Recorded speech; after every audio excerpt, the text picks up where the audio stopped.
I always say that I always say that these 8 hours of Lekgotla look very long when you still announce it, but once you are in it, it flies so quick, especially when the topic is so nice. The first segment was really very good, and I was really asking myself a lot of questions and wondering why am I not always conscious of the fact that I'm communicating or I'm doing PR when I'm sending messages, either as an email or tweet or any sort of thing. I've really been conscientized. I don't know about you, but what we should do now, let's just check out of that previous session. Let's reflect. Uh, let's share with each other what was confirmed by that segment and Boniwe's presentation, plus our dialogue or conversations after her presentation. Let's share our light bulb moments. We call it aha moments. And then, of course, share the new insights that we've picked up from the first segment. And if there's any take home, what will it be? And also, if there are new practices that you want to introduce to your day-to-day professional engagement with stakeholders, let's share with them. I think for me, what was confirmed was the importance of public relations, particularly corporate communication, all the things that she talked about, adaptability and all. Its importance, particularly now, in the environment where we are, so we call it the VUCA world, the VUCA world, where everything is volatile. It's uncertain, it's complex, it's ambiguous, and therefore being on top of your game, understanding communications, being able to adapt, having plan Bs and all those things become more important now. So what was confirmed, certainly for me, was the importance of public relations. And I think probably it might be a time to reimagine the name, because the name public relations, as I said earlier, carries some baggage that kind of like negative. And yet this is a very important part of business. And in fact, now with most business, because of the electronic platforms that we use, you really can work from anywhere, and you can portray the image that you want and through public relations. So that's one. So the aha for me was the now, alongside the importance of public relations, the importance of yourself as a brand, your business as a brand. So being a brand now is particularly key. So obviously, as a business, you need to protect your brand, you need to enhance it, etc. But you are a brand. The last conversation that we were having about disclaimers and all, they talk to you being a brand, and what the obligations that go with that are understanding that you can't do as you please. Remember the aspect of, oh, I'll do anything that I want. You can't do as you please. You must know what your brand is, what it stands for, where you are going, and therefore align everything around that, because you're a brand. And of course, the stronger, the better the brand, the more now you are able to sell whatever product that you sell. And so the insights will be around that as well. My take home is just to reinforce that, to say each one of us going home, to actually sit back and say, I'm a brand. What am I still? What do I want people to see me as? What do they see me now as? And what are the things that I should do to get to the perception I want people to have? You influence this. In the past, we never used to think things like Hollywood, etc., were important. But now we understand that our perception of the US comes via Hollywood. And we think it's this fancy place with all these rich people and all that. And yet the reality is very different. But because of media and the communication, anyone outside of the US, anyone out of UK, they have an impression of who that is by virtue of brands that have been put out there for us. So that's an important one. And of course, new behaviors is to think of yourself as a brand and to act accordingly. And there's no let up. You are a brand, my friend, and you have to follow certain things to become that brand, live that brand. And once you make it a habit, then it's not effort. Initially, it's an effort when you want to do it consciously, because you're still thinking. I think Sam writes about conscious competence and all that in LEKGOTLA, if you read it as it starts. But you must get to a point where you don't even think about it. All those things are you. And that's the position you want to end up. That's my take. Great. Thank you, George. Wow. Very impactful. Good takeaways. I was reflecting on our speaker from earlier, Boniwe, and how she talked about the importance of her doing public relations, but how she found herself using it frequently in human resources. That she also was able to help us identify how important it is to understand who key stakeholders are with respect to communication, and that those people will typically carry a strategic message. They'll be the face of a brand that that you want to make sure that you're identifying someone who's capable of being able to communicate very broadly. She spoke about communication not just being a good communicator is not just necessarily extroverted. I thought that was a really good point, specifically because some of the greatest communicators may be introverts. That's just a difference of how they prefer to take in information or their communication energy.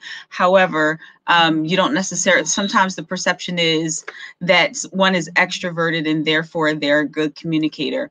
So I thought that was good to include the different styles of communication, so that people know that it doesn't, that doesn't necessarily make the difference, and you can develop strongly some of the skills that go into public relations and communications. She also spoke about a couple of key characteristics that one should possess in this profession, in public relations and communications. She spoke about adaptability, being able to adapt a message when necessary, as quickly as it may need to be adapted. She spoke about resilience as well. And so that was really good, especially with respect to crisis management. And so there was a lot of conversation about when you're at the face of the brand and something happens, you need to be able to react quickly, and you also need to be able to react in a manner that's very resilient. Pick up, get the message out, do what it is that you need to do as an organization, get your key stakeholders together to make sure that you do what it is that's necessary and be able to move forward. So she gave a lot of conversation about that, and also about a plan B. So those were some of my takeaways, just being able to have a plan B just in case you need one, but really go in with the target being plan A as much as possible. So I thought she gave some really good tips on how to communicate strongly. Wow. Great stuff. Thank you, Janae. Welcome.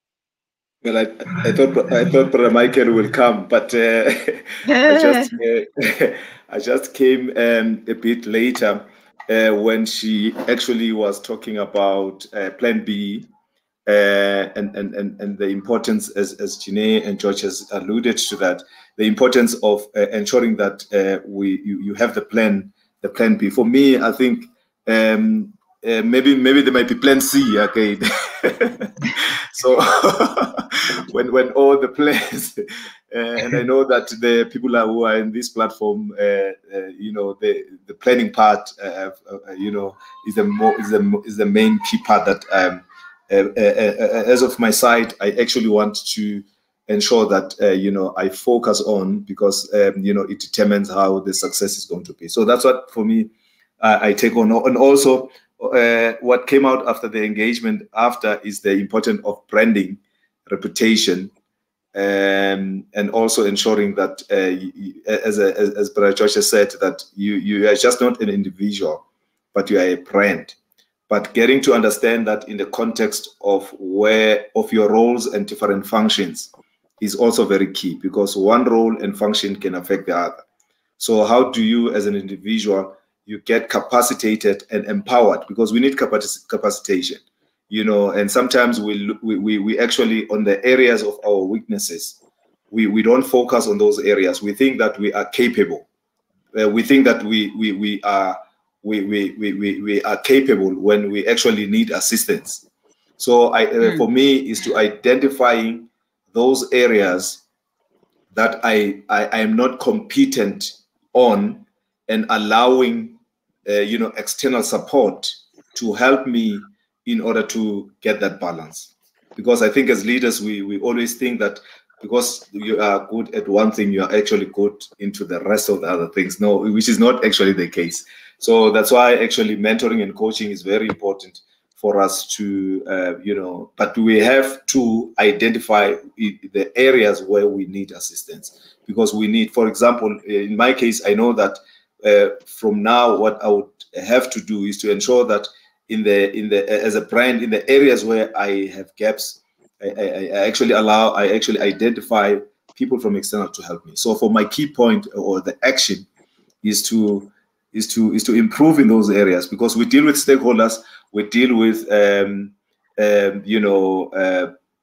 whole lot of things that need to enhance the outcomes that we want for organizations. But if I cannot acknowledge the weakness, is to actually say, you know what, I'm weak in this area, but I know that there is my colleague or somebody else that I can go and help in, and then it benefits the whole organization. So that's the key for my side. The aha moment, of course, is that I am a brand. That in itself is an aha moment. I must not. I'm a brand. Whether I'm a soccer player, I'm a pastor, I'm whatever I am. But whether I go to a stadium or I'm in the church, wherever I am, I represent brands. So and one thing that I think I don't know whether it was Brother George, he talks about values, the importance of understanding what that organization I represent stand for, and ensuring that whatever I do outside, I align into those values. I respect those values, and I don't infringe them, but I leave, they become part of who I am. So that's the key takeout for me. Thank you, brothers. Thank you, brother.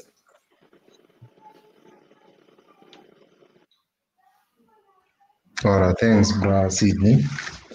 Regarding the confirmation, what was confirmed on my side is the role PR play in our daily lives. It can either be, I hear a lot of you guys were mentioning that there's no such as work capacity and personal capacity. They're all integrated into one thing. Therefore, whatever you do, it can either be at work or on your personal space, will affect the other. So that's what really confirmed out of me. And aha moment, of course, it's you are a brand. That one really said with me that you are a brand in everything that you do. Of course, as I've just highlighted about the role of PR, meaning that in whatever that I do, it can either be during home time where there's no work. I should also record that what I'm doing now involves COMETSA. It can either be negatively or positively. Therefore, I need to take cautious of that. And regarding take home, I will have what Boniwe, I think, mentioned something about always having a plan B. it really does work to have a plan B. It really happened also with us here at LEKGOTLA, whereby we had a problem with our Zoom and we had to integrate into another platform quicker in order to align and have share the meeting of the day and wrap up the day. And new behavior, of course, it will be effective communication on my side. I tend to just keep things on my side and I assume that people will read in between that there is something with Michael. So I will try to share it out. I'm a person who loves sharing, keeping things to myself. So I'll try to communicate effectively and share it to the public. I think that's it. Wow. That's almost like doing a pledge with ourselves, you know. Wow. What are we going to do different to improve ourselves? I think that's quite helpful. And for me, what was confirmed is that actually communication is an art that all of us must master. I don't think we have a choice. Deciding not to be conscious when you communicate is just a convenience that you way of trying to make it convenient for yourself. But I think it's not something that we can avoid. I think we must all acknowledge that sometimes we miss sending right messages because we don't master the art. And what complicates it is even the platforms that are there available, many of them. You know, there are a number of times where I communicate something and I sometimes don't understand why I decided to use a particular medium, but I've used it anyway. So that's for me the confirmation. Aha moment, I guess I would like to say that all of us, PR applies to all fields of life. That's my aha moment. Not that I didn't know, but I think it's just sort of like become more reinforced, and therefore it's really an aha moment for me. The same goes with the adaptability. I think I always know that we all have to be resilient, but when it comes to communication or PR, especially if you are a PR professional, I think it could be very disastrous if something goes wrong and then you don't have a plan B and you are not able to adapt and then the event ends up being cancelled. I think that could be very destructive to yourself. Yeah, my take home is again the plan B and the adaptability. Those are the 2 points that I also take home. My new behavior is, I think one has to be, and I would like to be fully present at all times when I actually communicate. I want to be always aware of, it is not just a message being sent. I'm sending the message to a particular stakeholder with the intention to initiate a particular action or particular move, and I must listen attentively when I get something back. That will be my new behavior. Oh, good. That's good. They say for every action there is a reaction. Yes. Yes, sure. Yeah. So if I've sent a message, I must wait for a reaction and I must unpack that reaction and analyze this whether I get this reaction because of the way I communicated, or has there been any pollution in between that made the reaction to be what it is. Wow. Can I chip in?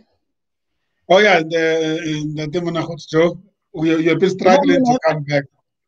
Yeah, I have a problem with connection this side, man. All right. Yeah, we are listening. Yeah, I even missed the public relation. Where are we now? Communication network. We are because you missed a lot of that presentation. It might be a little bit difficult for you to give a reflection. We are checking out of that previous session, to say what was confirmed, what is an aha moment, new insights, take home, and new behaviors. I don't know whether I think I can look at it from my perspective. Yes. Can I proceed and recap the public relation from my perspective?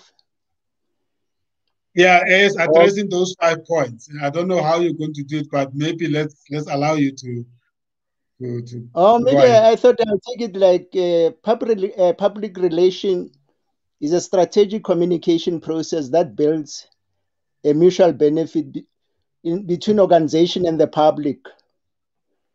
Public relation can also be defined as the practice of managing good communication between organization and its people. The question is, public relation, why is it important?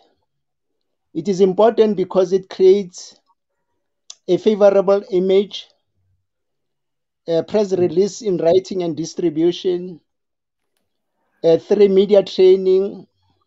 In other words, if one is on TV, 4 social media management, 5 article writing and blogging, 6 it promotes email marketing to reach people. Then 7, it promotes events. If one is an expert on events, one can use also public relation. Then 8, it promotes advertising. As we know, advertising, it triggers the consumer, it reminds the consumer about the products. And 9, vendor relationship. And 10, market research. And 11, in-house and agency. 12, media relations. And last if not least, it promotes project management. That's from my side. I'm sorry to join the ship now, but... No, that's fine. Thanks for your input. We're going to go deeper into those with the next segment. This was just a way of... communication network refers to how information flows within the organization. Information within an organization generally flows through a system rather than being a free flow. A communication network are regular... Mr. Munakotla, do you mind if you hold on to those? Because we are going into a bit more specifics in the next segment, and I think those inputs are going to be valuable to the next segment. We have had the input now. We want to go now into just specifics of community, because we did say that it's an art, it's a science. So we want to sort of like enlighten ourselves without diving too deep into what are the things that we need to look at to. And if you don't mind, we want to move there now, Mr. Munakotla. There are just a few points, and I'm going to ask ourselves just to write down these points, and then we will handle them one after another. And I think that's where you will come in, Joe, if you don't mind, right? Can you give it to me, Mr. Tsima?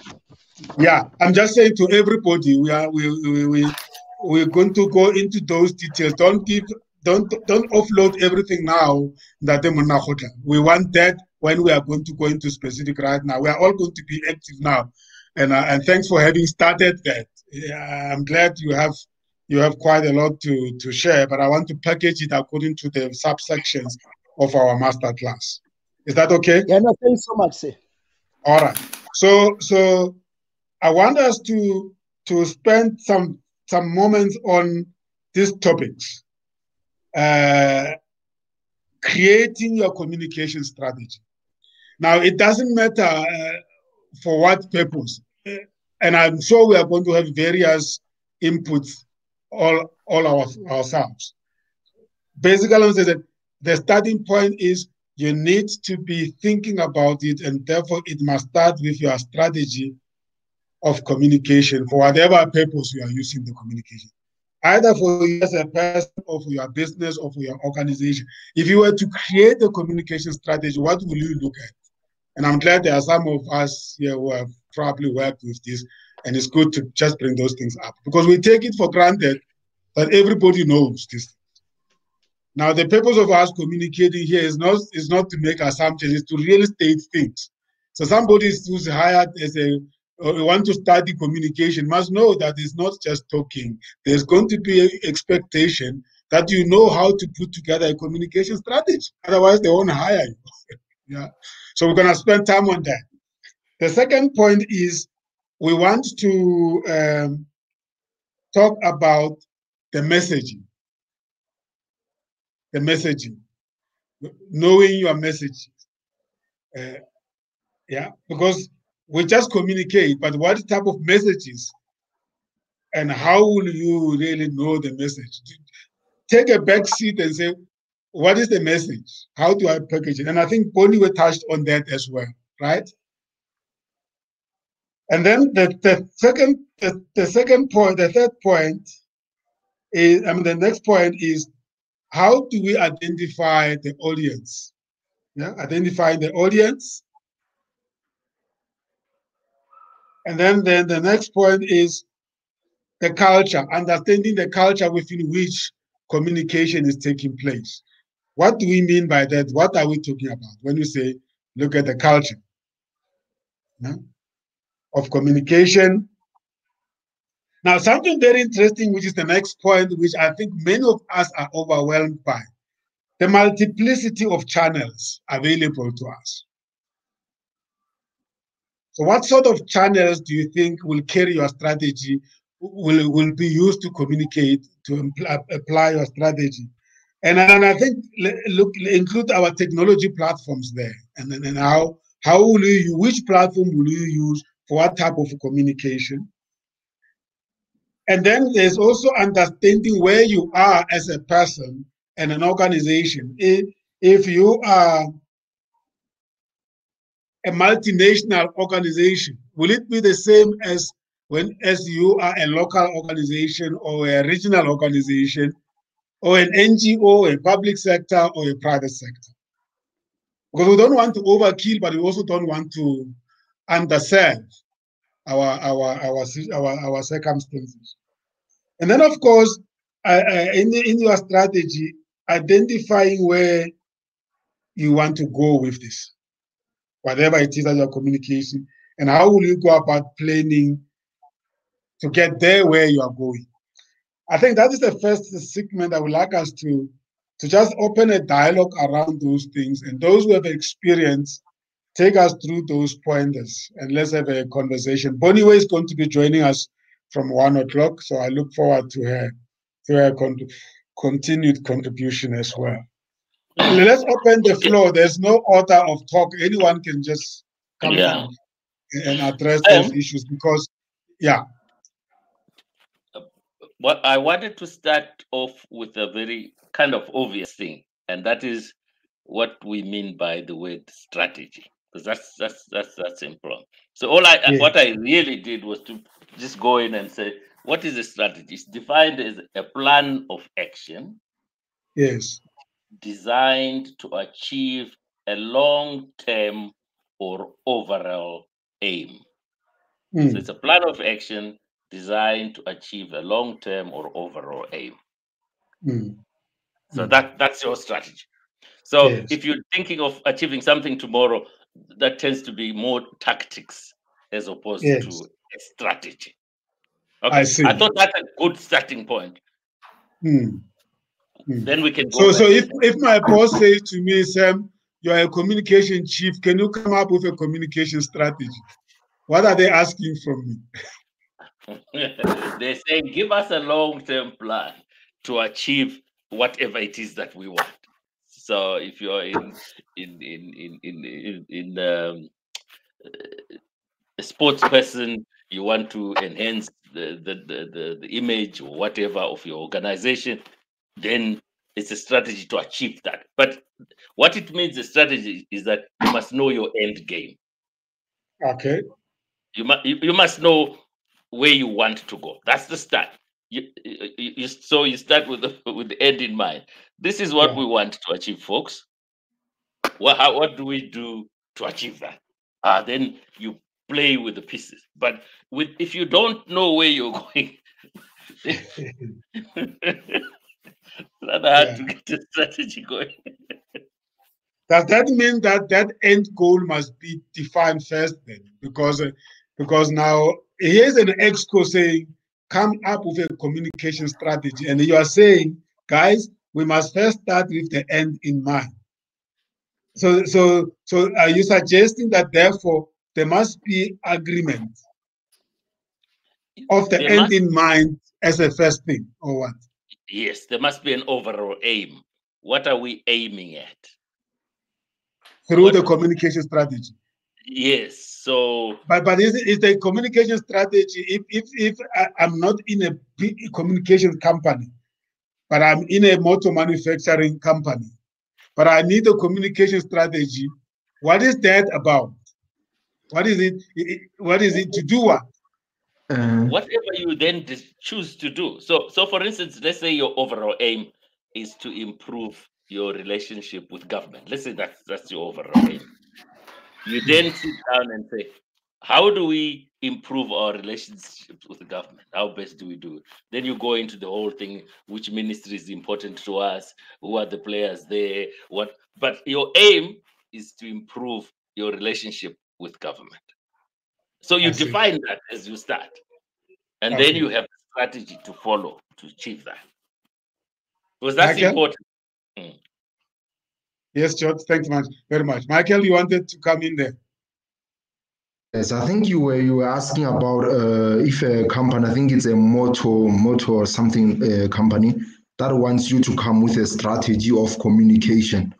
It can work. Remember that in terms of strategy, it can either be through marketing or through the internal affairs of the organization. How do we communicate internally? Remember, there are companies that have almost around more than 80 people, right? But then there are people who doesn't know what will happen the following month within the very same organization. It shows that there is a lacking of communication. Therefore, there could be another way of sharing that message. Can we leave we send a thoroughly email, or we create a group among the sectors that this is responsible for sharing communication to certain department. This one is responsible for sharing certain communication to this department. Therefore, that way, effective communication should be a way forward, and everything should be well.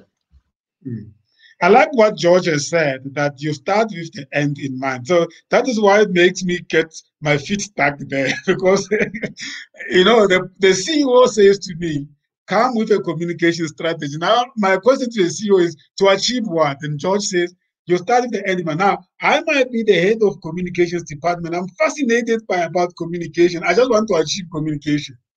My question is, we have a communications department because we have a business. Now, my question is this communication the end on its own, or is it meant to achieve that? So the communication itself might be a problem, but it might be that we are failing to achieve certain things because communication is not functioning. Yeah, George? That is the point, sir. Because so let's go to the motor company. Let's say it's a Hyundai or whatever it is, and Hyundai have certain objectives in the market. They want to achieve these sales. The marketing wants to achieve that. Alongside with all those things, the sales, the production levels, there is a communication plan that supports those objectives. So the objective might be, our target is we want to sell so many vehicles in the year, and these are the channels that we're going to be using, and all that. So how do you how do you talk to your retailer? These are the guys who are going to sell your cars, right? How are you going to talk to the guys who from whom you buy parts? How are you going to, what's your social responsibility around that, so that you look like a good man and all that?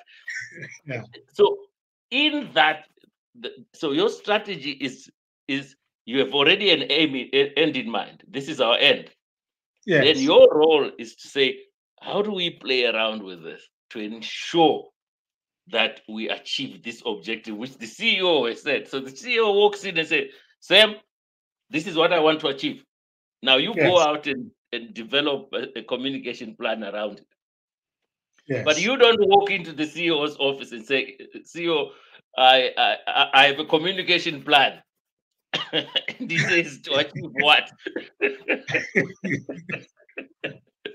It starts with him saying to you, this is where we are going, and this is what I want to achieve. Now you help me get there by doing certain things around. So let's make a practical example. We have a campaign at this motor company, and we have a brand new SUV coming, and I want the market to know I'm the CEO now. I want the market to be ready for this launch. The day we launch this SVU, there must be a stream of clients wanting to buy. So that could be the purpose of that communication. Will it be a strategy or will it be a plan? Remember how we defined a strategy. It is a plan to achieve an overall aim, the long-term aim. Okay, thank you for that. We are launching, so we are in March, we are in April now. So folks, in end of March next year, we are bringing in online this brand new SUV. Production are working on it, the technical guys are working on it, but we want to whet the appetite of these people. So you've got a year to plan. Okay. So now your communication plan is, do we go to the market today and say, in 12 months we'll have an SUV, or do we do certain things so that by December, when we say, hey, in a few months this is coming, we would have done X, Y. So your plan now is to support the company's objective. He doesn't know what tools to use. Are we on WhatsApp? Are we Facebook? That's you to do it for him. But he wants to ensure that the day that first truck rolls out of his outlet, there's a queue of people wanting to buy. That's what he wants. How you do it, well, my friend, is you. So we tick off the chapter 1 of that strategy is the end in mind. What's next then, George? Or colleagues in general? Yeah. Sydney, you are muted. Yeah, sorry, Prasad. Maybe just to say on the strategy as well, is that I think we define strategies in many other areas, and we know without maybe having to go into deeper, in a simple way for a layman in the street on what he can actually do, because we are always strategic in terms of what we want to do. And I want to go to the point that Brother George has said, is that it's important that you must have an end goal in mind, because you cannot just start without having that clarity in that end goal. And I must just say also, in terms of that outcome, they have to be smart in a smart sense, that it is specific, measurable, realistic, and also timed. It has to be measurable. It's something that, even though there are things that you cannot measure, but you set mechanism of getting to say from the start, this is where I started. As I start moving, I've progressed this much, and you can be able to measure it. Because otherwise, if you don't put measurements, it becomes very difficult to track. So that's one part. And the other part that I wanted to say in terms of maybe sort of components that are also part of the strategy is that one, you need to ensure that, as my brother has said, there is a plan that is defined.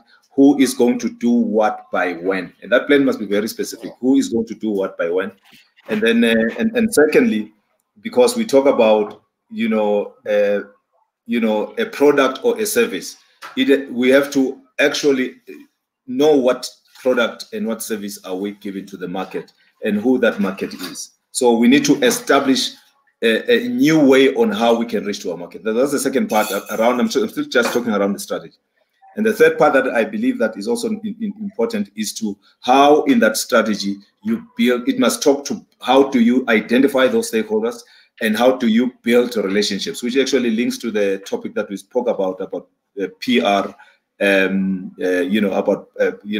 public relations, because it is mainly about identifying, building, and sustaining those relationships. So, but you have to know who they are. And that also needs some form of work as a person who wants to activate the outcome, to say, who are the people that I'm speaking to, which platforms they're in, and all of that. And the third part, and the fourth part around the strategy is about how do you then look at what you have in terms of the platforms, the channels that you have, because there has to be a message that goes through. And I like what PRCN has said. Sometimes what we do, we select the platforms without identifying them first and look at how it will assist us in terms of the outcome that we achieve. So sometimes there's disconnect we come with a means. I'll make a practical example, maybe just to illustrate the point that I want to say, is that, I'll just narrate one of the stories that I heard other people were doing. There were a team of people wanting to go into a destination. So the outcome was that we want to make a trip and we want to arrive in that destination. So what they did is that, because they're a group of people and people are busy with, they've got various skills and so on, then they dedicated that assignment to one person to do it, to book for flights, to ensure that the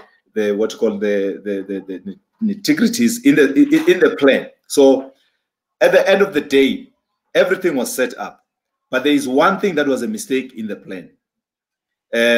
They did not check the calendar, the calendar, which is very important in the plan to actually do that. So what they did, so this is how it was going to happen. They were going to be taken from where they stay, dropped into the airport.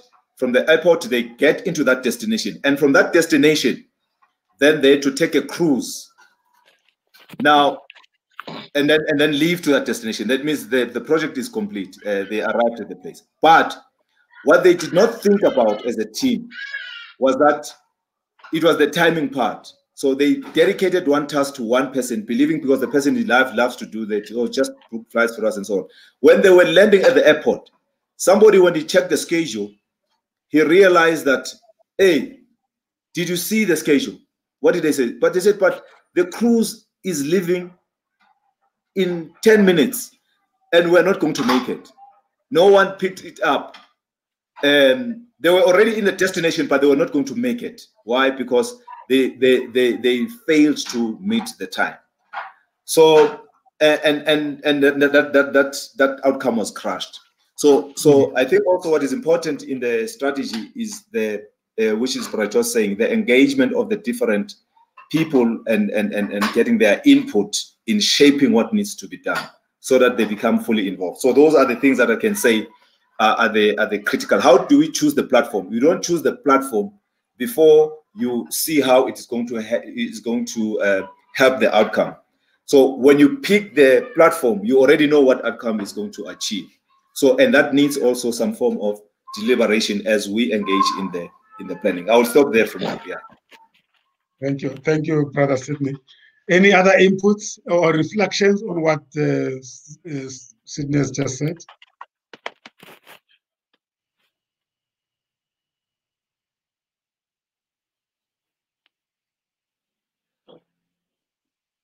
Yeah. I'm thinking something that comes to mind. I know we're talking about building a strategy and being able to operate towards your communication strategy for your organization. This comes up, I think, pretty often. What happens when you're moving towards an outcome, a desired outcome, as George talked about, a destination that you like to arrive to? What happens when the team gets stuck on perfection? You need to go out with a message. You need to be able to get the message out, but you're kind of stuck on, that things are going out into an audience where things are going to be consumed. So what happens when you're formulating a strategy, you want to execute to your strategy, but then your message gets stuck in, making sure that everyone hears it the way you intend to? How do you get out of that?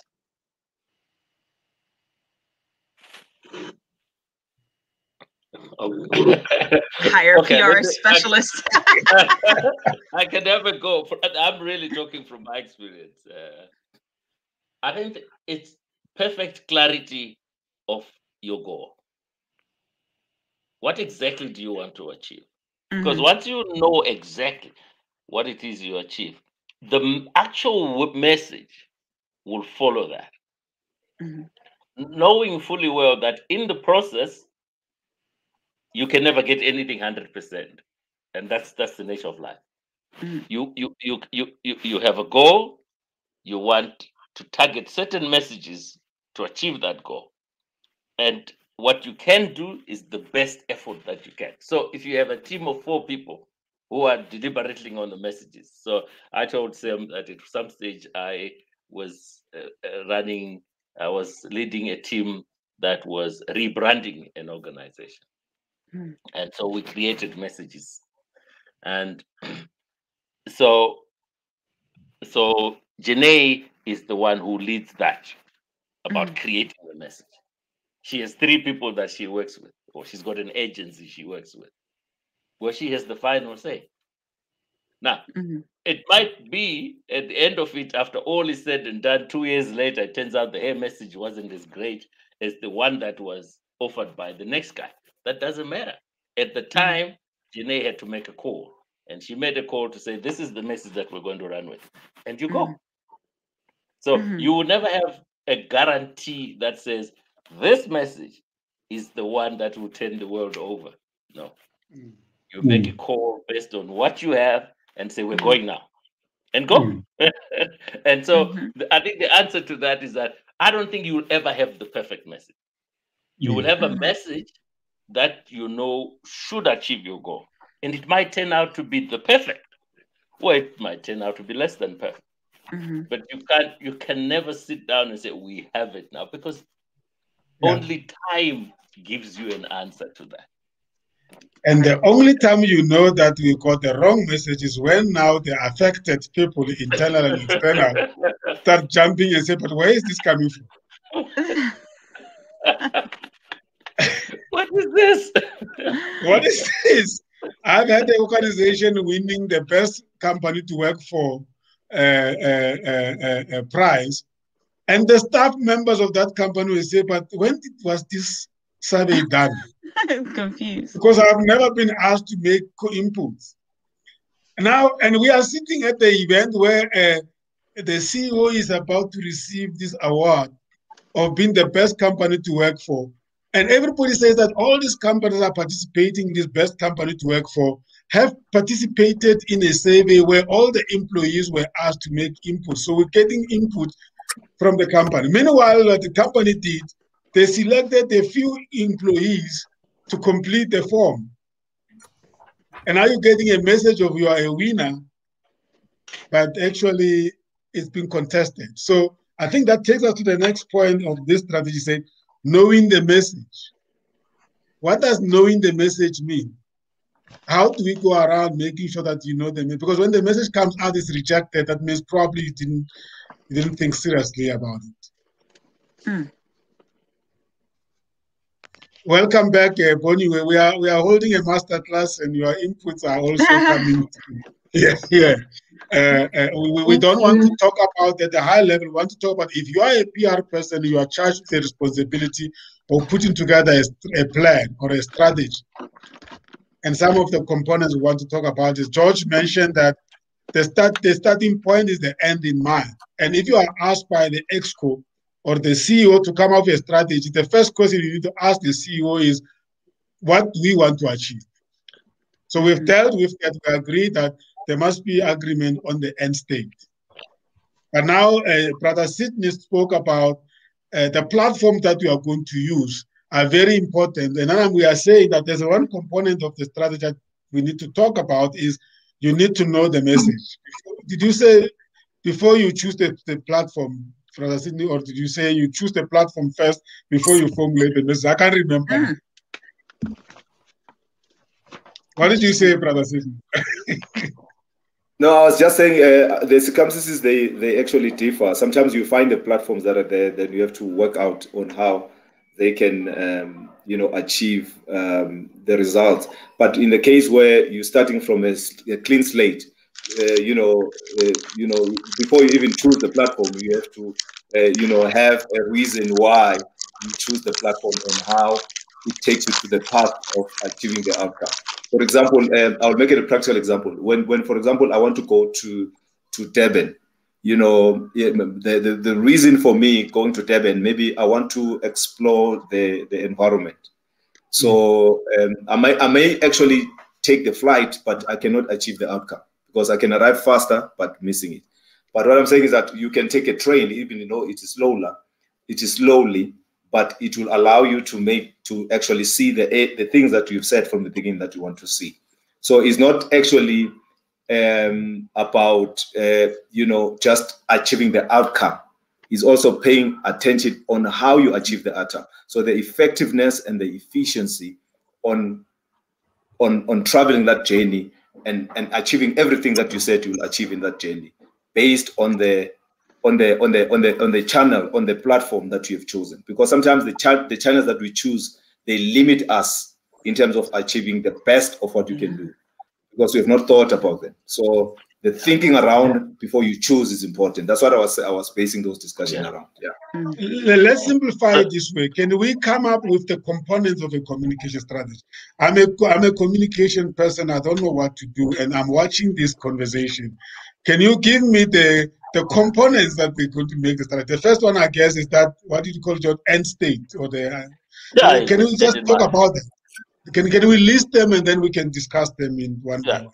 Okay. So that's in coaching. That's clarity of your goal. Where do you want to go? Where are we? Where do we want to go? Yes. So it's how we play to win, isn't it? How we play this game to achieve the goal. Yes. In the process, you must know, as Boniwe put it correctly earlier, who are the stakeholders that I want to talk to? Because that will then determine the message and the platform. Who do I want to talk to with my message? So I want to talk to X, I want to talk to Y, and I've done my research. I know X, the best way to talk to them. I think Boniwe has already spoken about how to talk to engage stakeholders. So that determines the nature and the method you will use to engage that particular stakeholder. So that's key. Knowing where you want to go, who along the way are the stakeholders that are impacted by this. Yeah. I know, Boniwe, you may want to come in there. So the second one is, who are the stakeholders?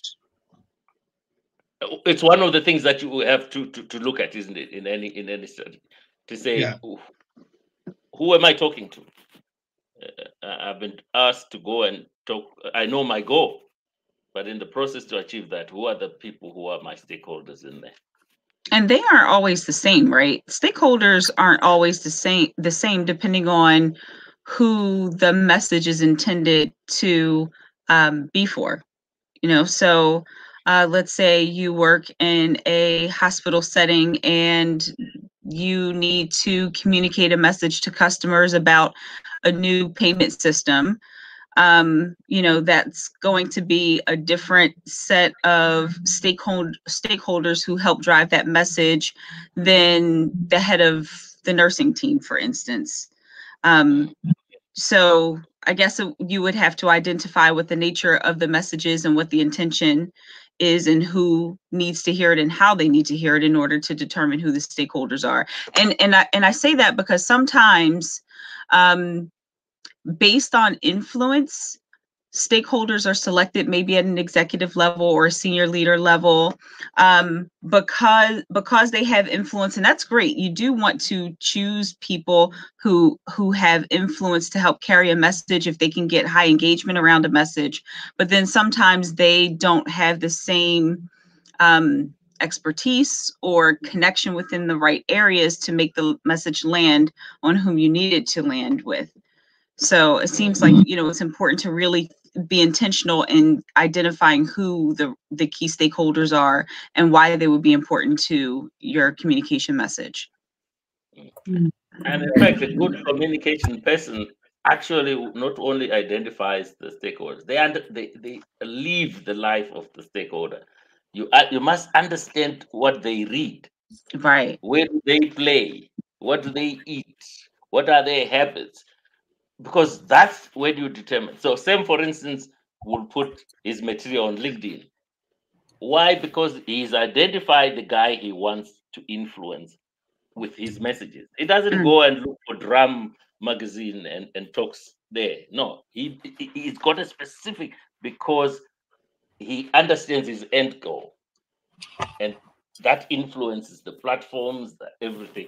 Maybe Boniwe should take a lead on this one. Just to bring you to fill Boniwe in, we agreed what we want to achieve with this communication strategy. We agreed that who we are talking to, And I think we agreed on, did you agree, Sydney mentioned we agreed on the platforms or the communication channels we are going to use. So I already have communication channels as number 3.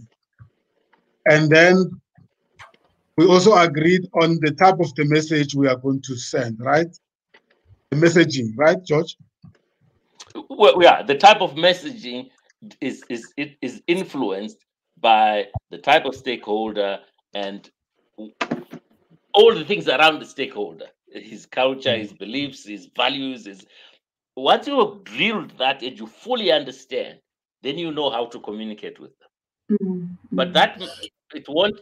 The next stakeholder might be totally different, and so the message you send to him, whilst the objective is still the same, will be different. Yeah, and I think probably to also add to George's point and to what Janae was also saying around the stakeholders and around the channels that one used to communicate. One important thing that is also quite linked to that, it's the stakeholder impact analysis. You need to do an impact analysis on your stakeholders and the message that you're putting right there, because like Janae was saying that stakeholders are different. The message will impact them differently, but you need to be, and others might be more impacted than the other. So having to do your stakeholder impact analysis also then helps in terms of narrowing your message, or like in terms of directing your message correctly and to the right people, because other people's impact is very minimal, so what you relate to them and what you tell them is in greater detail than those that have a higher impact in terms of the message or the message based on your strategy. So when you do your impact analysis, you will actually get to rank them, a rank status, whether it's green, it's red, or it's amber. So that actually then gets to give you an indication of where you need to focus your energy more, and where you actually need to work on maintenance more than anything else. And when you do that impact analysis with your rank status, one of the things that you need to put, if you're saying your status is red, why is it red? Why is it alarming? Because that is your priority. If it's amber, it's minimal. So it means that why is it minimal? If you're saying it's green, then there isn't probably any impact. Why isn't there any? Then you actually then get to choose the right mechanism of relaying your messages and making sure that in your messages and in what you're putting forward and in your strategy, you get to cover all your stakeholders, but obviously you cover them with a different lens and with different needs that you're trying to relay. So your stakeholder impact analysis becomes very important, because you cannot paint everybody with the same brush, because they might all be your stakeholders, but the needs and the nature of the relationship differs from one stakeholder to the other. Boniwe, that's such a great point. Can I ask you, with this stakeholder impact analysis, do you use a certain kind of tool? Like in the first segment, you mentioned PRCN as an organization that has resources. Would you find an impactor stakeholder analysis through PRCN, or what's the name of one that you typically would use? Is there a name for it, or how? Like, is there somewhere where you can access one? Yeah, so I'll have to revert to you on that one, Janae. I don't know, because I have been out of the profession for so long, so I'm not quite sure in terms of what is actually recent in the profession at the moment. But I'm sure if you can go to PRCN's website, you will be able to find something. But I'll just actually do my research and then maybe revert to you to actually give you a more detailed and a correct answer. But there are different types of methodologies that could be used, but I haven't been in the space for long, but I will actually investigate that and just get back to you on that. Okay. Thank you. That's, just to direct to PRCN is great. Thank you for that. Cool. Just to bring Boniwe into the picture, we have a case study here. The CEO wants to launch a new SUV. We're trying to make sure that when the SUV is available and it hits the floor, there's a queue of people wanting to buy it. So just it. Now, I understand you say when we do the stakeholder impact analysis, among those stakeholders of this organization, which is the motor manufacturing company, we will choose the audience, because the next point here that I wanted us to look at was the identification of the audience. And I think that stakeholder impact analysis will also tell us that other stakeholders are not just critical. You know, I'm sure the car distributors will in any way absorb that car to put it on the floor. If you can convince them that the end users will be prepared to buy them. So I'm not going to waste time trying to convince my distribution network because they'll be my outlet. Can I make those assumptions in terms of audience selection? Or will I still have to also to consider them because maybe there are another companies talking to them in the meantime? I have no space on the floor at the end. So I think, Sam, you also need to consider them as well, and I'll tell you why. So there's people that associate with the brand, no matter what, no matter the design of the car, no matter how beautiful, no matter the fuel consumption. There are people that are so married to the brand that whatever that you land, they will be receptive to it. They will like it, right? However, when you put out a new product out there, the intention is to ensure that the client base that you have that is married to the brand, you still retain it, and you rely on those people to be able to continue telling the good story about the brand, whether they love it because of reliability, maybe less fuel consumption, maybe it's affordability. There's different things, but again, you still need to attract new customers as well, so that people can actually buy your car or buy your brand. So you cannot also ignore those that you don't have in your stable as well, because remember, everything is all about attracting more customers or increasing your market share, and you can only do that by also attracting. So you also need to tap into those that you do not have as well. And if you put it out there and you know that dealerships will actually then take your car and then sell it, you still need to make sure that it also talks to those dealerships that you actually have current relationships with them, and what would be the correct way of them having to sell it for you, because it might not be a traditional way of selling it. They might actually need to actually tap into different avenues. So you can't ignore you can't ignore those stakeholders that you have that you don't have, because of the ones that you have. Because at the end of the day, it's also about profitability. So you even need to think of those people that you think do not like your brand and say, what do I need to do to attract them? What do I need to do to make sure that they actually take notice of my brand? What is it? And it's like sometimes having to steal, and this is having to steal customers. What is it? Why are they married to that brand so much that I don't have? And you need to tap into that to say, you know what, I need to improve. Either it's on my offering, whether it's my customer service, whether it's my packaging, whether it's how I show up, or whether it's how the communities that I operate in, or maybe the areas that I operate in, how I show up as a brand, as an employer. So you actually need to tap in all of those, even those that you don't have, because the aim is that you actually need to get more. Because if I have a car now, if I drive a car B, and car B brand produces another car next year, chances of me selling it are actually quite slim, because I already have a car. It's only 1 year. It's still new. I'm still enjoying it. So chances are you actually need people that are not having that brand or that car to also come onto your stable as well. So you need to actually cover everybody. You need to think of even the furthest of them all, even though that you know who your target market is. But within that target market, you need to actually identify new ones to come on your stable as well. Great stuff. The next point we wanted to reflect on, what does understanding the culture mean? I don't know whether, George, you have that in your chapters of your strategy as a consideration. Is that speaking to the environment? Is that speaking to the industry? Are there certain norms do you have to stick to that comes from our stick? So if we go to the SUVs example, because that's the easiest. Yeah. So to recap, you have, let's take VW, the VW story. They had a big scandal, and everybody, they were sued and what have you. But today there's VW people who will buy VW irrespective of the noise that's going on out there, the Toyotas. Then there's a guy sitting on the fence who may or may not, depending on what you say to him. And then there's a guy who will never buy a VW because all he likes is motorbikes. You'll never buy a car anyway. Yeah. So now you've got. So this guy was a motorbike guy. Do you need to talk to him? The answer is no. You really don't. Let him know we are around. Let him know maybe he wants to buy his cousin the car.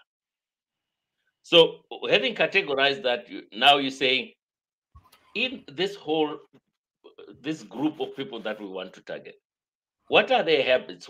How do they talk? So if you want to sell the SUV, let's say you want to sell it in Soweto, what's the language that you would go to, your sales guy is using in Soweto to sell this? And this you wouldn't go and use exactly the same language that you would talk to a guy in another part. Do you understand what I'm trying to get at? Because culturally, there are things that they value. So if your message can somehow align with his beliefs, his values, etc., you have a higher chance of getting his attention. Because what you want is his attention. It's not really to convert him now buy. You want his attention first. And then once you have his attention, you can then now say to him, you know what, it goes from 0 to 60 in so many seconds. And before he even hears about those 0 to something, you must get him curious to want to know what it is.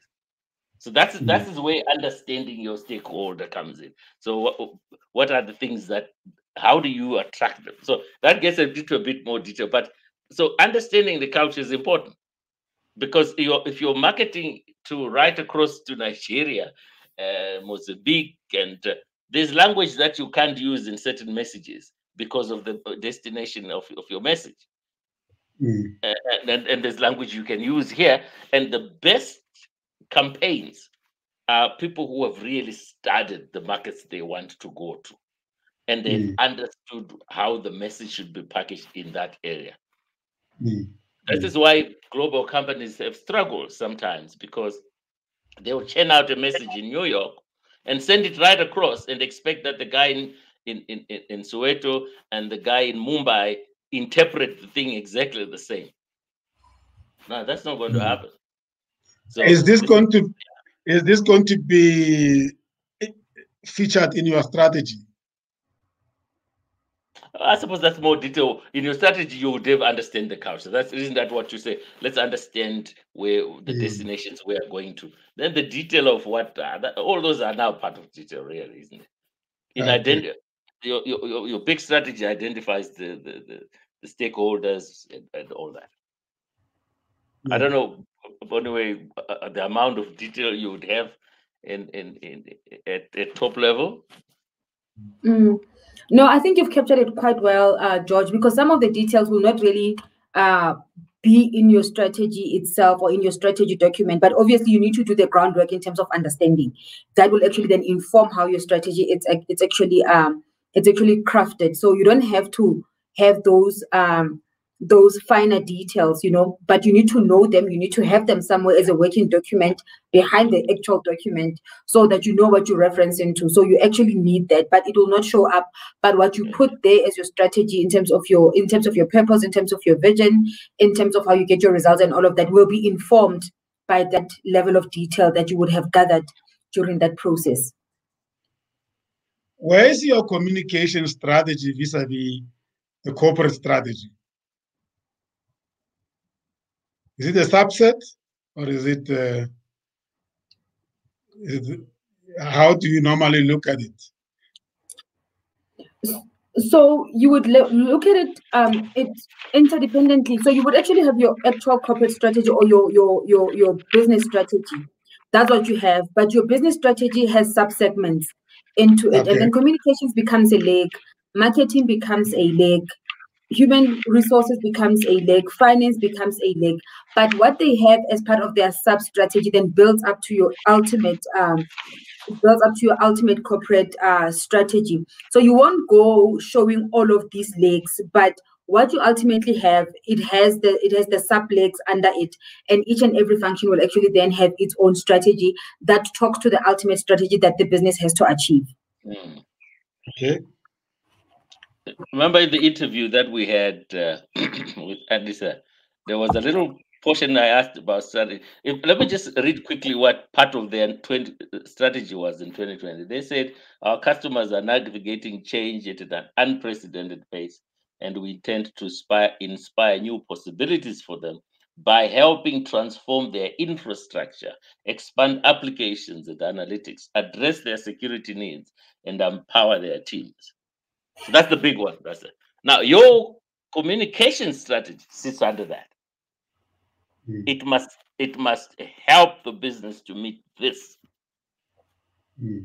So it's framed for you. Now you must help to meet it. Yeah, you're right, because if you look at if you listen to what you've just read right now, one of the things talks about having to empower, but what that empowerment entails, it's not written or clearly defined there. But there is a function, probably maybe from a human capital perspective or wherever, that actually deals with employee empowerment or probably customer empowerment, But that whatever that you're putting down needs to actually then address the empowerment component of that strategy. Hence, I say that you will have your ultimate business strategy, but underneath it, there are multiple functions that are there to support and to enable that, because it can't be enabled itself. You'll have those components that actually then get to enable that strategy, and it sits with different functions, and they've got different accountabilities to it, and they also have their own different plans, But ultimately, when you come out as an organization, this is the ultimate one that you come up with. You will not be singling out each and every functional strategy. Great. Thank you. I think we can move to the next point. George, we are going into details now. Please just watch us that we don't dive too deep. Yes. No.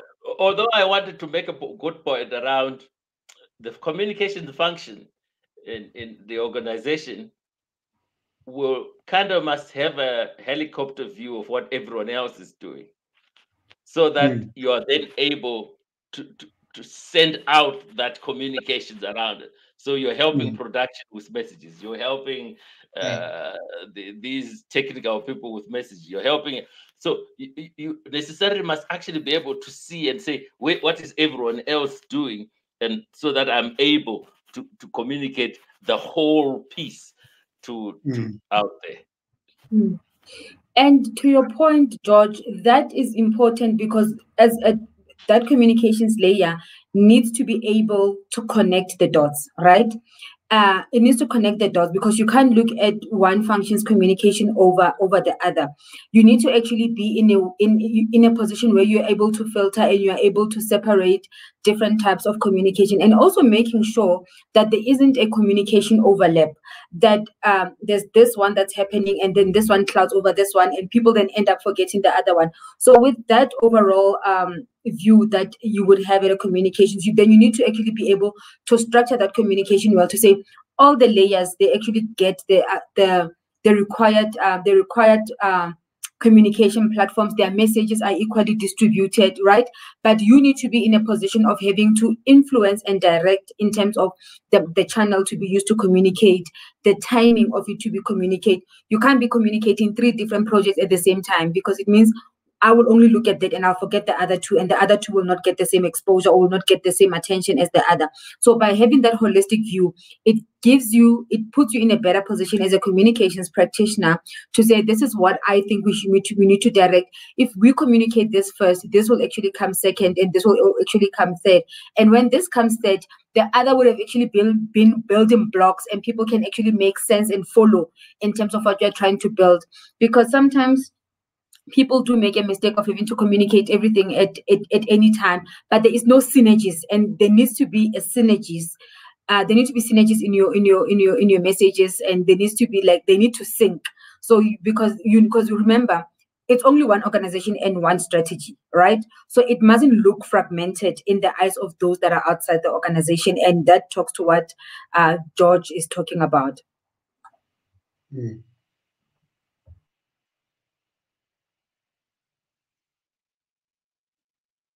Okay, so I'm a graduate of PR and communication, and I'm listening to this conversation, and I'm wondering, I'm looking to get started in working in PR and communications, but these people are talking about very high-level stuff.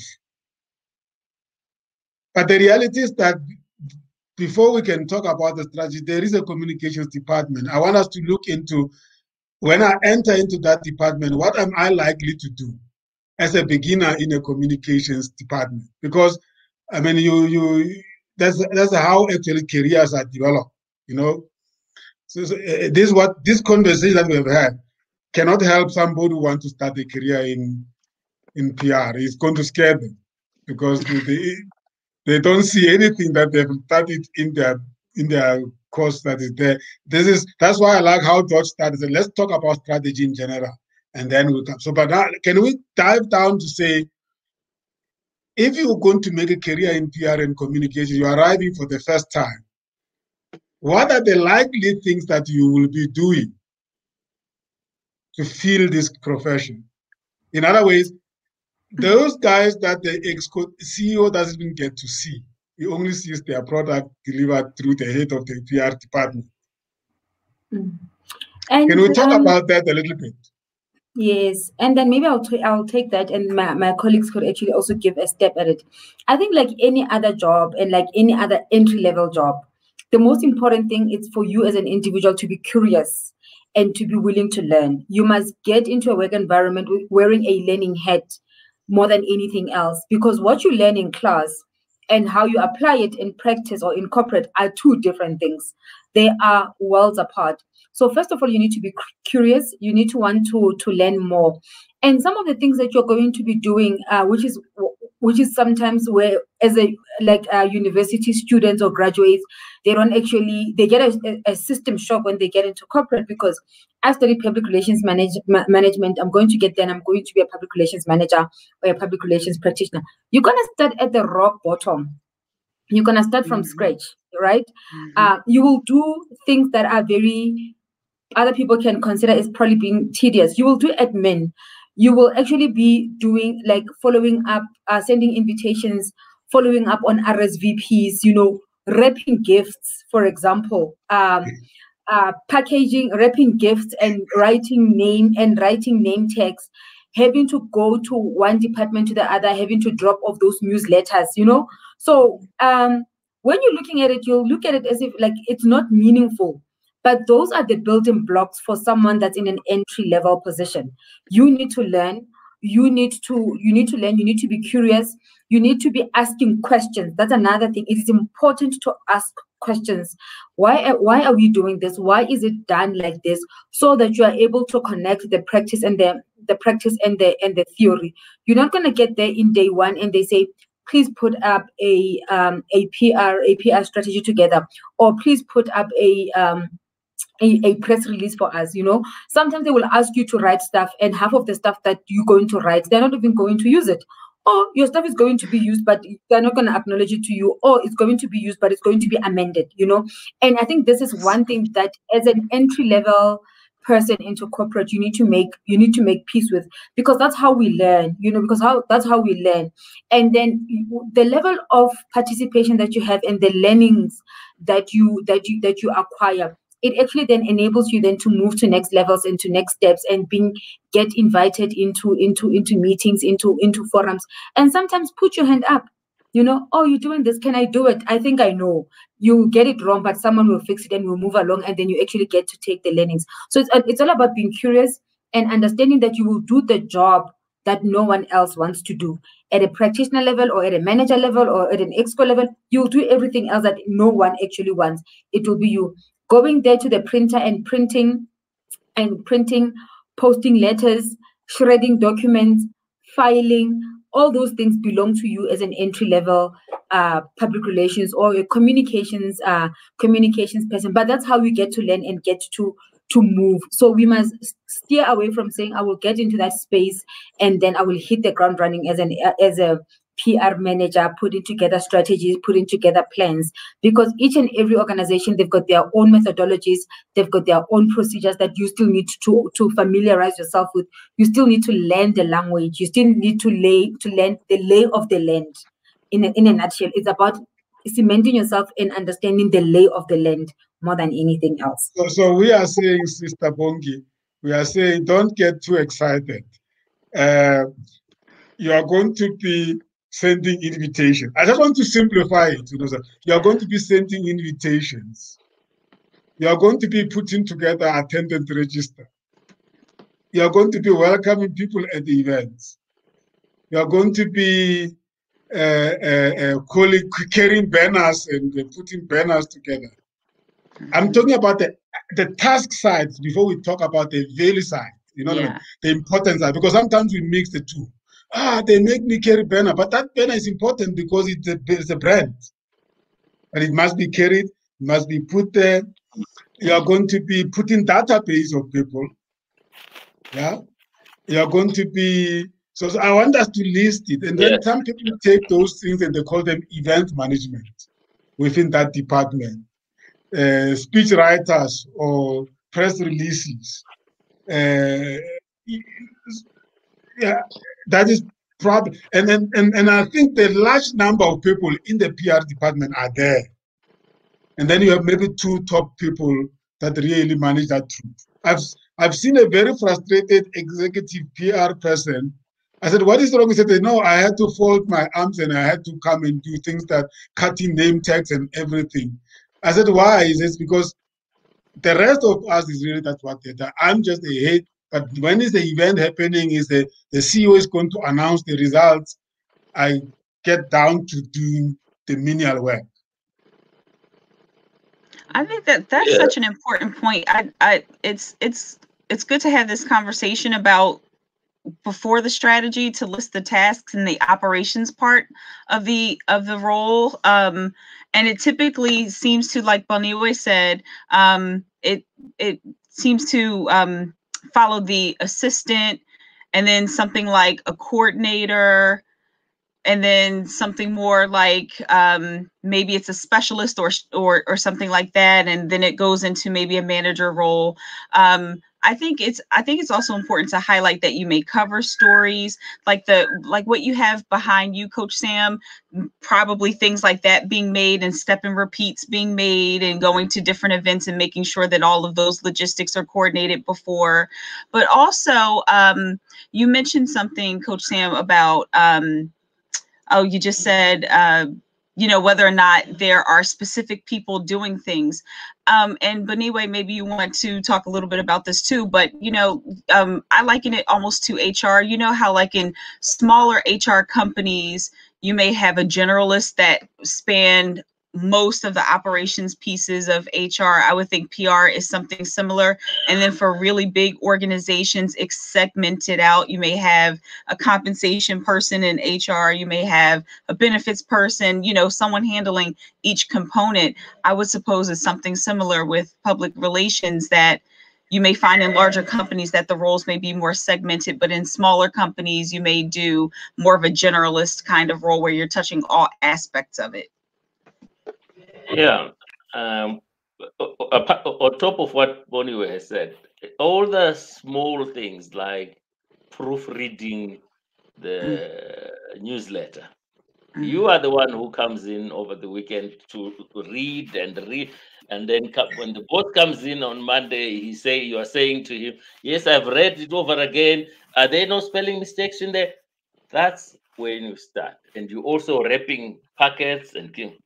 But if I address the wrapping gifts part, when you become wiser, you realize that as you wrapped the gifts, they would have a name. This is the gift going to the Standard Bank CEO. His name is. Now, the curious person is listing all those names down. I've sent a gift to so the CEO of Standard Bank is so-and-so. So the FD because you're wrapping packets for gifts for them. Now, as you grow, now you're able to tell people that I know who the CEO of is. Now, as you grow in your role, now you're actually becoming the person who connects with those people. But you don't walk in from university and a list is given to you. No. Go through that because it helps you. And I said the same in my other life. We used to own hotels. And the best hotel managers were trained, but they would clean the floors, they would be in the laundry, they would do each part of the hotel. Mhm. By the time he is running the hotel as the general manager, you cannot put anything past him. You can't cheat him in the kitchen. You Right. can't, because he's understood it. And so if you go into a hotel and say, all I want is to be the GM here and run it, a wise organization would never employ you. Right. You're no good. Yeah, yeah. Maybe, Brother Sam, on my side, what I can, the input that I can make is that as a new graduate coming in, based on the experience that we had, everyone else has been a graduate, and you come into the organization, is to actually understand what other people's roles are. Sometimes we are more focused on our role without understanding what value we can add in other people's roles. You know, and for that, it requires for us to build the relationships. Firstly, internally, you cannot be building a relationship outside when you are failing to build a relationship with your own, colleagues, and also you don't understand more about the organization. Sometimes you take it for granted that a lot of people know what the company is about. So, for me, what I can say to a person who is a graduate is to firstly understand the company, what it does, and also ensure that whatever work you do, you know how it fits into the overall corporate, corporate objectives of the organization. Whether you are a cleaner, whether you are, but you don't look yourself as a cleaner. You are facilitating a process to advance your company into a certain direction. You know, there's one say when they asked, I don't know whether it's the guy, a cleaner who was working for this company in which was actually taking the what is it into the space. They were taking something into the space. I don't remember what they were taking, but they asked this what you call employee, was a cleaner. They said, "But what is your job?" He says, "My job is to ensure that I get these people into the space." He didn't define in terms of the work that she was doing, but she was looking at herself as part of the company, facilitating in the role that the person does. So the mindset for graduates, they must not see themselves as employers, but they see them as facilitators to advance that company. And you have to love what you do. Otherwise, you get so much frustrated. Thank you. Great stuff. So, Can I? Oh, yeah, may I? Yeah. Oh, there's also another component around tasks that that probably goes a little bit more to the analytics, probably with communications and public relations as well. And so oftentimes one may be tasked to put a message out in several different communication vehicles that may include social media. It may include email, internal newsletters that get sent home, etc. And now one may be tasked with trying to analyze what's the most effective way, and different messages will have more engagement, if you will. So I know that internally inside of an organization, if an email goes out to the entire employee population, for instance, if it's an internal position, and an internal message is sent out, one may be tasked to figure out how many people have opened it, to analyze if there was a specific action. Go and sign up for this course now because that's active. How many people have opened it and how many people have signed up for a course. So you may want to develop some sort of mechanism for recording the effectiveness of the messages and communication that has gone through and what has gotten the largest engagement. I'm sure we've all interfaced with a piece of we've all probably interfaced where we've signed up for something, and then at the end of it, once we've signed up, they'll say, "How did you hear about us?" And they'll want to know, is it by the website? Is it by, word of mouth, whatever. So metrics and analytics is probably a key part of some of the tasks and operations of these roles as well. So in terms of tasks, there are many that you find within within the PRN communications department. So it's almost like groupings of them into one unit, because if there's no PR, probably they are lying somewhere. This task are lying somewhere in HR, or probably. It doesn't mean that they are not being done; they're just being put, or maybe the CEO's secretary or the administration. You know that. So they ask Or marketing, the task, or marketing. You know. Mm-hmm. That's true. That's why everybody has that little disclaimer at the end of their job description that says all other duties as assigned. Everybody gets to get a little piece of everyone else's department when they need somebody to get it done. Yeah. And the loopholes in the contract. Sorry, exactly. I was saying it's the loopholes in the contracts, Janae. Yes, exactly. That's a loophole for everyone. Oh my goodness. I'm sure some of these professions, PR included, if you were to first expose people to it and then say, go and study it, they'll say, no, not me. When they see it at the task level. But we are all saying that it starts somewhere, and then you are comfortable when you are on the top side to put it together and to manage it. And you're right, Sam. And you're right, Sam. I think it's like that for many professions, right? Obviously, we know that the entry-level jobs, they differ. You get through as a learner, like there's a learnership, there's an internship, there's a graduate programs, and all of those at themselves, they are actually at a different level.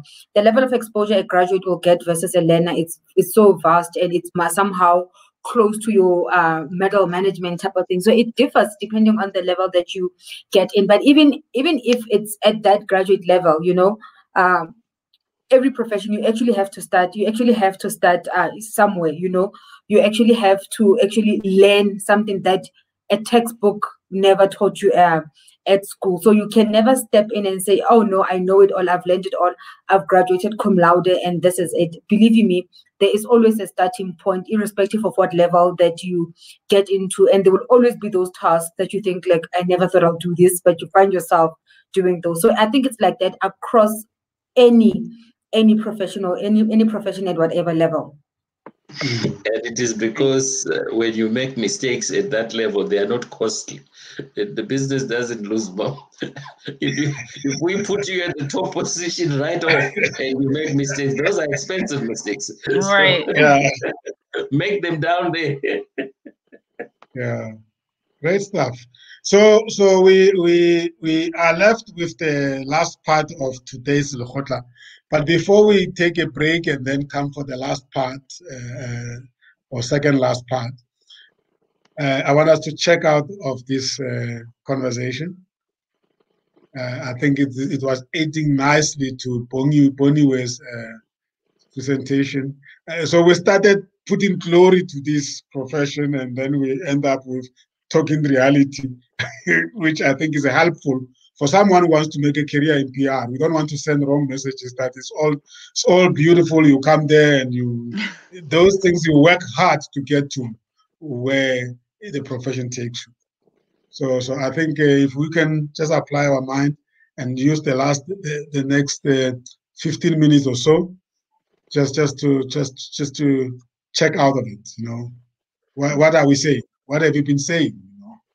Like we did earlier on. Because we want this to be a nice package for somebody that is really listening, and even ourselves. I'm being reminded of so many things that I take for granted. Sometimes I find myself doing things that I could be using them for a learner to learn to enter the space, but I'm doing them myself, so I'm not even aware. Yeah. So for me, I think go ahead, George. Yeah. We just want to the confirmation. Always ladies first. My mom taught me that.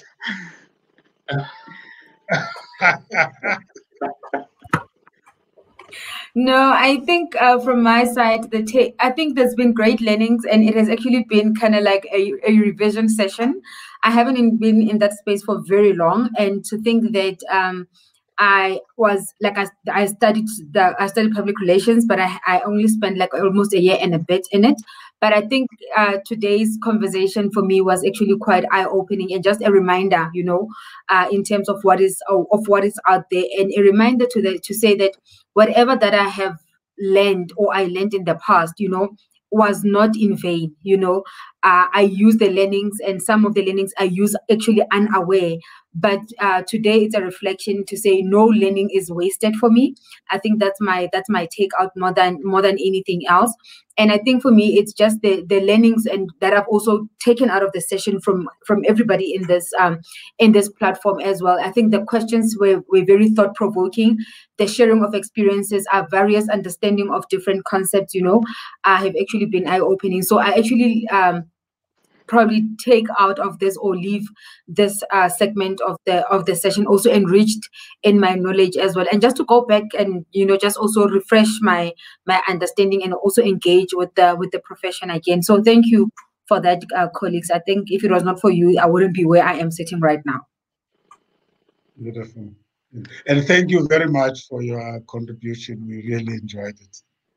But we are still here, so we're not going away yet. Only a pleasure, Sam.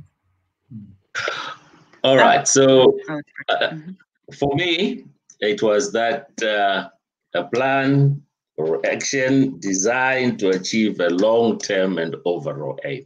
That's your strategy. And in short, begin with the end in mind. And now this applies not only to corporates, to your life as well. Where do you want to end up? What do you want to do?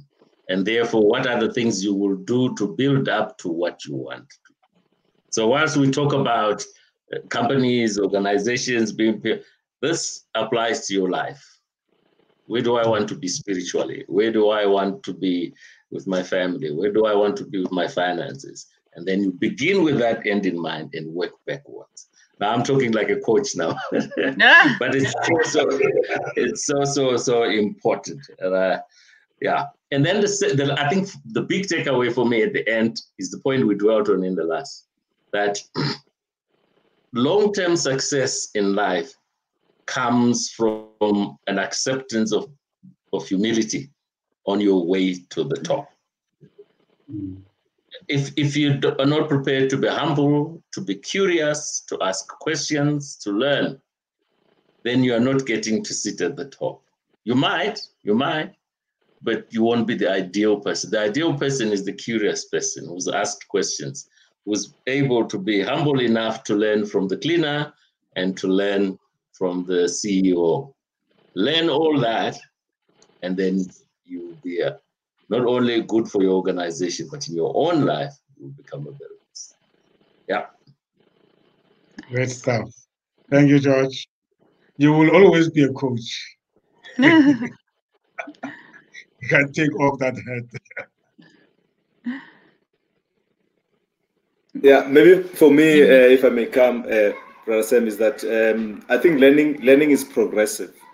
And just for these discussions, we've actually learned a lot of key nuggets and things that one should consider, and especially when it comes to developing a strategy. It may, as Brother George is saying, for anything in our lives, whether it's personal or career or business, it doesn't matter.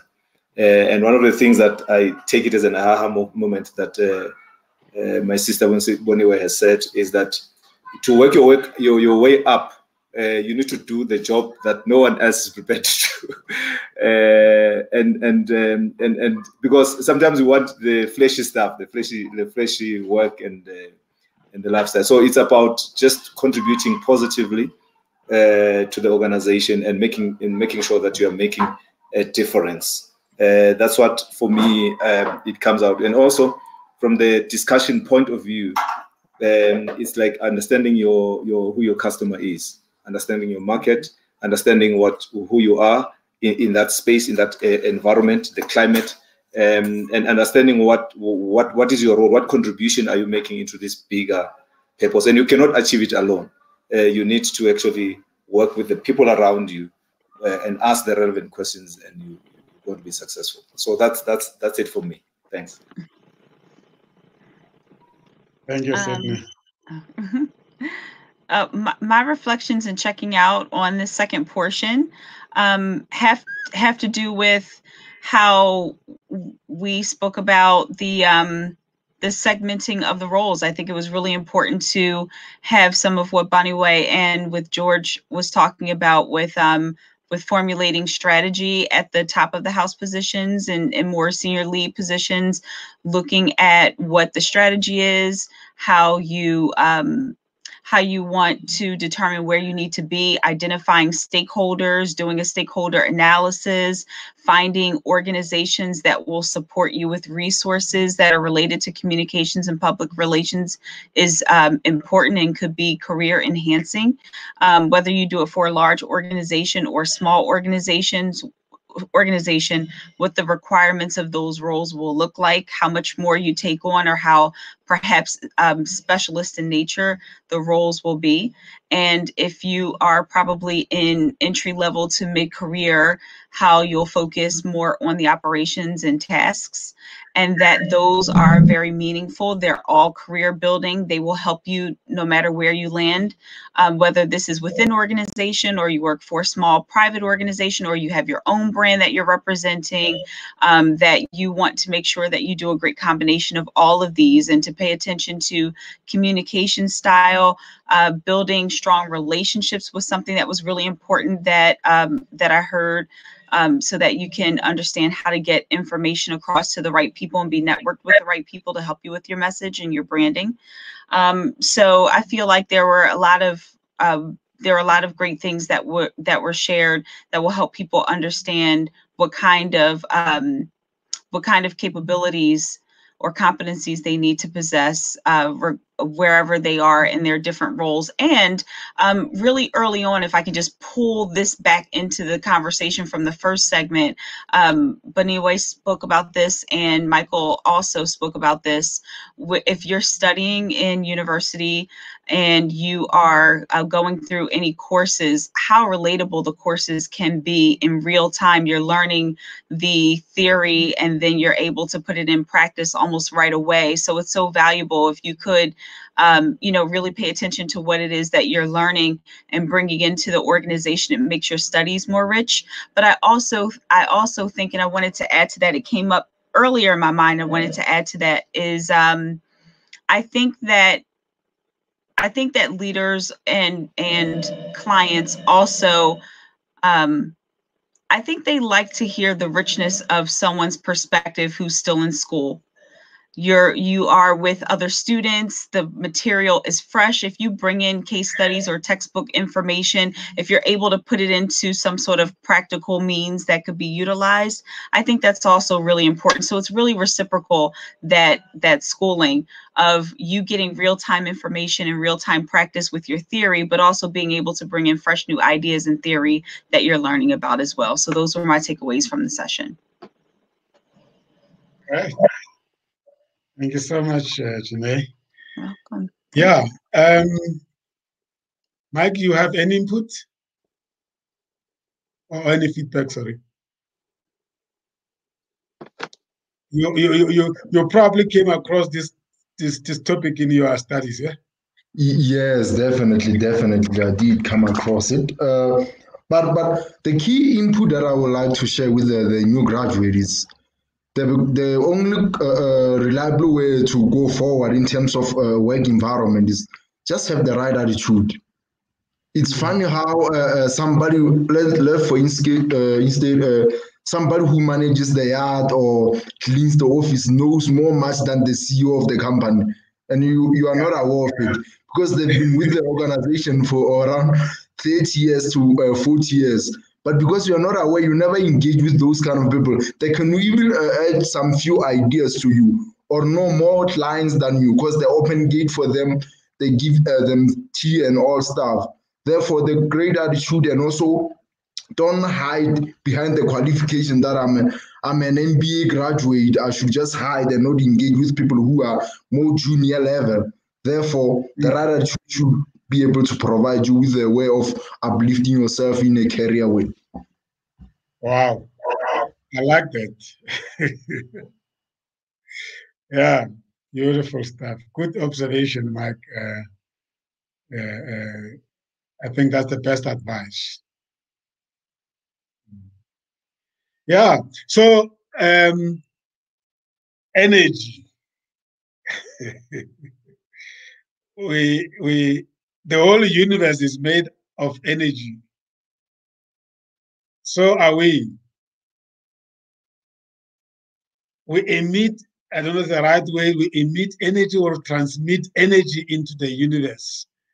And the same energy that we transmit into the universe get transmitted back to us. You know, I've heard somebody saying that what come to you, you invited it yourself. I was like, how can you say somebody that is struggling with life that they actually invited this struggle themselves? And how he explained it, he says, it's because people are not aware that actually, if you spend time fearful about things, or you spend time on things that are not good, they're gonna come to you. So you think you are, by talking about them and wishing them for somebody else, your system knows that you are wishing them for somebody else. The system doesn't know. They attract them to you. Yeah. Can I have, with your permission, sir? With your permission, I want to read the little portion. It says, your attitude is going to determine where you go in life. It is the foundation of either failure or success. Your attitude is a composite of your thoughts, your feelings, your actions. Your thoughts, feelings, and actions are an energy that you send out into the universe. And whatever you send out into the universe is what's going to come back to you. I thought I would share that because it's so important. Yeah. That is a preview into our next segment. We're going to talk about energy centers. And I know there might be people who don't necessarily agree with the chakras. I mean, we can, if we like, we can put chakras aside and just talk about the statement that George has mentioned, that we are interconnected with the nature, with the universe, and with ourselves. So we might be the head of communication in a company, transmitting a lot of negative energy, and no wonder the company is forever in trouble. Or being a head of a department, harboring so much negative energy, and you are not able to take the company out of trouble because you are inviting so much negativity to the organization and you are not even aware of that. So that is going to be the topic. So I thought that as the people who carry messages in this space of communication, we need to be aware that we also transmit energy. And therefore, if the energy is not right, we actually might be transmitting poison, if I may use that. So that for me is quite fascinating, and we will talk about it. And then I don't want us to go into whether we agree on chakras or not.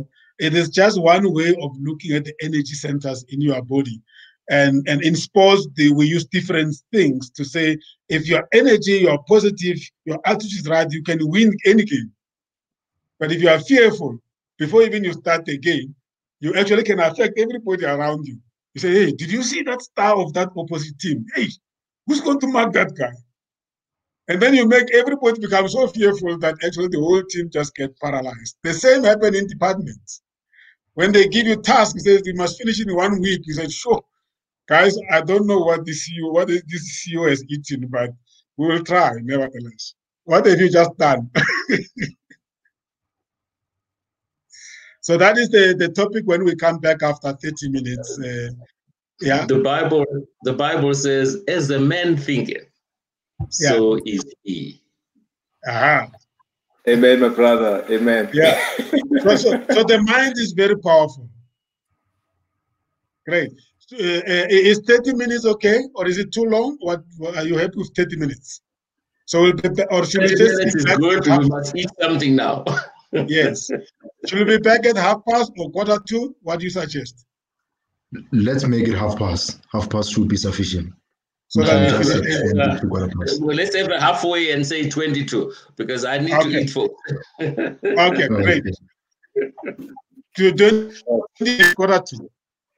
Will you be So this sending a time new link? we are going to talk about your energy. There's nothing to read. We are just going to talk about these energy centers in our system. Are we carrying the right energy to communicate messages? Did you say Are you sending a new quarter two? link? Yeah, I just Yes. said 22, latest 2:45. Okay. Are you sending a new link, Sam? I'm gonna send you the new link. Okay. Okay. So we can Great. log off Thank this. you. Yeah, you can log off Okay. this one. Okay. Great. Thank Okay. you. Yeah.